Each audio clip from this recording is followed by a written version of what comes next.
ইয়াশ দাশগুপ্তকে আমরা কাজে লাগাতে পারিনি, আমাদের পক্ষে সম্ভব হয়নি তাকে স্টার বানানো, এবং আমরা এখন খুঁজছি যে বাংলায় নতুন কে মুখ উঠতে পারে। তো আমার কিন্তু মনে হয় এই যে ছেলেটাকে নিয়ে কথা বলতে চলেছি, যার নাম সম্ভবত সন, ইংলিশ উচ্চারণ হলে হবে সিয়ান বা সিন উচ্চারণ হবে। তো সেই ছেলেটা আসতে চলেছে, তার প্রথম কাজ আসতে চলেছে। এবং একটা কথা আমি বলে রাখি, এই ছেলেটা কিন্তু এমনিতে খুব জনপ্রিয়। আমি অত সিরিয়াল টিরিয়াল দেখি না বলে আমি অতটা জানি না যে যেটা নিয়ে থাকে। যারা সিনেমা দেখে তারা সিনেমার যারা কাজ করে তাদেরকে ভালো করে চেনে, যারা সিরিয়াল দেখে তারা আবার সিরিয়ালের যারা স্টার তাদেরকে খুব ভালো করে চেনে। তো আমি রিসেন্টলি একটা প্রিমিয়ারে গেছিলাম, এই যে সিনেমাটা এলো অপরিচিত, সেটা প্রিমিয়ারে আমি গেছিলাম। সেখানে দেখতে পেলাম এই ছেলেটা যখন এলো, মিডিয়া কিন্তু রীতিমতো ঝাঁপিয়ে পড়লো। আমি অনেস্টলি স্পিকিং আমি সেভাবে চিনতাম না, কিন্তু একটা জিনিস আমি জানি, মেয়েদের মধ্যে খুব জনপ্রিয় এবং মেয়েরা খুব পছন্দ করে, যে ঠিক যেভাবে বোঝে না সে বোঝে না করার সময় ইয়াসকে লোকে মানে মেয়েরা পছন্দ করতো। তো একটা জনপ্রিয়তা কিন্তু রয়েছে। তো এখন সে হিরো হয়ে কাজ করতে চলেছে। আমার মনে হয় তাকে কিন্তু একটা সুযোগ দেওয়া উচিত, এবং প্রপারলি অ্যাজ আ হিরো তাকে কিন্তু ভালো করে কাজে লাগানোর সমস্ত রকম উপাদান মজুদ রয়েছে। এই কথাটা আমি বলছি তার কারণ আজকে আমি একটা গান দেখলাম, এই গানটা দেখেই যেন মনে হচ্ছে নতুন একটা স্টার বা হিরো কোথাও গিয়ে আমরা একটা পেলাম, যাকে দেখে অ্যাট লাস্ট হিরো মনে হচ্ছে যে হ্যাঁ ভাই একে কাজে লাগানো যাবে। তো সিনেমাটার নাম হচ্ছে যদি এমন হতো বলে, এবং গানটার নাম হচ্ছে বলো তুমি। এবং এই গানটা আমার এক কথায় অনবদ্য লেগেছে। আমি এখন কমেন্টও করেছি, তোমরা চাইলে দেখে আসতে পারো, এসকে মুভিজ চ্যানেলে এসছে। এই গানটা কেন ভালো লেগেছে, বাংলাতে বহুদিন পরে এরম গান এলো। আগে একটা টাইম ছিল যখন এসকে মুভিজের চ্যানেলে নতুন নতুন সিনেমা আসতো, সেখানে অঙ্কুশ হোক বা দেবদার হোক গান রিলিজ করতো, সেই গানগুলো অনবদ্য হতো। হতে পারে লন্ডনে শুটিং হয়েছে বা বিদেশে, গানগুলো খুব ভালো হতো।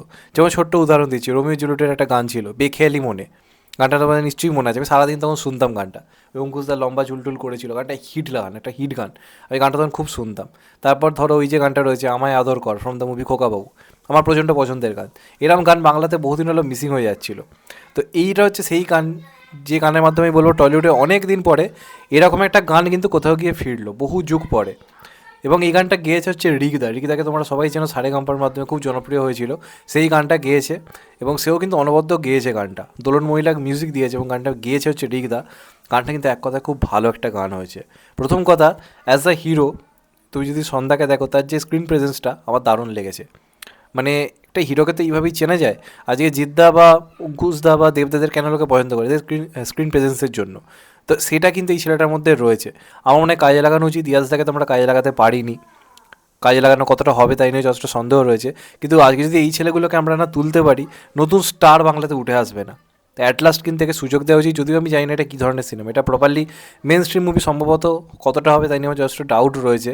একটু অন্যরকমই কাজ হবে, কিন্তু গানটা ওভারঅল এই ফিলটা দিচ্ছে হিরোটাকে দেখিয়ে, বা এর যে স্ক্রিন প্রেজেন্স এটা এসে প্রমাণ করছে যে তাকে কিন্তু ইজিলি মেন স্ট্রিম মুভিতে কাজে লাগানো যেতে পারে। এর বডি স্ট্রাকচার ভালো, তুমি চাইলে ফেসবুকে গিয়ে দেখে আসো, বডির ছবি আছে, আমি থাম্বনেলও দিয়েছি, মারাত্মক বডি, তেমন হাইট তেমন দেখতে, এমনকি অভিনয়টাও ঠিকঠাকই করে এমনটা আমি জানি।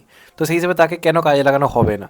এটা প্রপার মেন স্ট্রিম মুভি কিনা আমি জানি না। এই গানটা মেন স্ট্রিমে একটা গান হয়েছে, সেই গানের তার স্ক্রিন প্রেজেন্স বা তার যে অ্যাপিলটা আমায় মুগ্ধ করেছে। তো অ্যাজ আ হিরো তাকে যদি প্রপারলি অ্যাকশন মুভি করানো হয়, আই থিঙ্ক ইন্ডাস্ট্রিতে আমার মনে হয় একটা ভালো হিরো কিন্তু আমরা পাবো। অনেকে ট্রাই করছে, এই যে সিনেমা মৃন্ময়, কাজে লাগাও ভাই। সেটা একা তার পক্ষে সম্ভব হবে না, নতুন প্রোডাকশানগুলোকে তো এগিয়ে আসতে হবে। বাকি প্রোডাকশানগুলো যদি ঘাসে মুখ দিয়ে চলে তাহলে তো হবে না, এদেরকে তো সুযোগ দিতে হবে। এরা তো নিশ্চয়ই প্রথমে এসে নিজের প্রোডাকশন হাউস খুলে কাজ করতে পারবে না। আর যারা কাজে লাগাচ্ছে তারাই সিরিয়াল ধর্মী সিনেমায় কাজে লাগাচ্ছে। এই করে করে তো বিক্রমদার কেরিয়ারই এরা মানে তৈরিই করতে পারলো না বিক্রমদাকে। এই পাড়িয়া এরম পারফরমেন্স, এরম বডি বানালো, তাকে দেখছো ইন ফিউচার তাকে একটা মেন স্ট্রিম মুভিতে কাজে লাগানো হচ্ছে, উল্টোপাল্টা সিনেমা করছে, যা তা সিনেমা করছে, যেগুলো সেই আবার ফ্যামিলি কন্টেন্ট মুভি। তো এদেরকে তো কাজে লাগাতে হবে, নাহলে কোনো দিনই হিরো উঠে আসবে না। জিতদেবকে একাই সব দায়িত্ব নিতে পারবে? বাকিদেরকেও তো নিতে হবে। বাকি প্রোডাকশন হাউসগুলো কোথায়? যেভাবে তারা জিতদেবকে তুলেছে, আজকে এদেরকে নিয়ে মাঝে মাঝে তো মাস মুভি করা যেতেই পারে। সারা বছর ধরে কোনো মেন স্ট্রিম মুভি নেই, কোনো মেন স্ট্রিম মুভি। তুমি এই বছর দেখো রঘু টাকাতে বাদে তুমি একটা মেন স্ট্রিম মুভির নাম বলতে পারবে? জিদ্দা এই বছর নেই, প্রত্যেক বছর জিদ্দার পক্ষে আসা সম্ভব নয়। এখন থেকে জিদ্দা কাজ করা কমিয়ে দিয়েছে, এরপর জিদ্দার বয়স বাড়লে জিদ্দা আরও কমিয়ে দেবে। তো তখন কারা টানবে সারাটা বছর? এদেরকেই তো টানতে হবে। দিদিপ্রিয়া নতুন হিরোইন, সন নতুন হিরো, তারপর আরও অনেকে রয়েছে, অদৃশ টদৃশ রয়েছে, তাকে কাজে লাগাও। তারা কাজ না পেয়ে সিরিয়ালে চলে যাচ্ছে, এই তো সুযোগ। এবং এই হিরোর মধ্যে কিন্তু সেই ব্যাপারটা রয়েছে। এবং গানটাও খুব সুন্দর হয়েছে, তোমরা গানটা শোনো, অনেক দিন পরে সেই পুরনো ফ্লেভারের একটা বাংলা গান পাবে। গানটা শুনে ভাই ভাল লাগলো যে অনেকদিন পরে এরম গান একটা হলো। এটা ঠিক যে এসকে মুভিজের কাজ মানে সেই লন্ডন জিনিসগুলো দেখতে হয়তো একই রকম লাগছে, কিন্তু ওভারঅল অডিও সং হিসেবে অনেকদিন পর একটা গান ভাই আমার মনে ধরেছে। এবং এই গানটা কিন্তু একটা রিলস মেটেরিয়াল, আমার অন্ততপক্ষে শুনে তো মনে হলো। অনেকে রিলস বানাতে পারবে, যেভাবে কিশোরী হিট হয়েছে, আমার মনে হয় এই গানটার মধ্যে হিট হবার জায়গা রয়েছে। কিন্তু এসকে মুভিজ জাস্ট হারিয়ে গেছে। এখন এসকে মুভিজের কী কাজ আসছে লোকে খোঁজ খবর রাখে না, কিন্তু যখন জিৎ দেব অঙ্কুশকে নিয়ে কাজগুলো করতো, তারা অ্যাক্টিভ ছিল অনেকটা বেশি।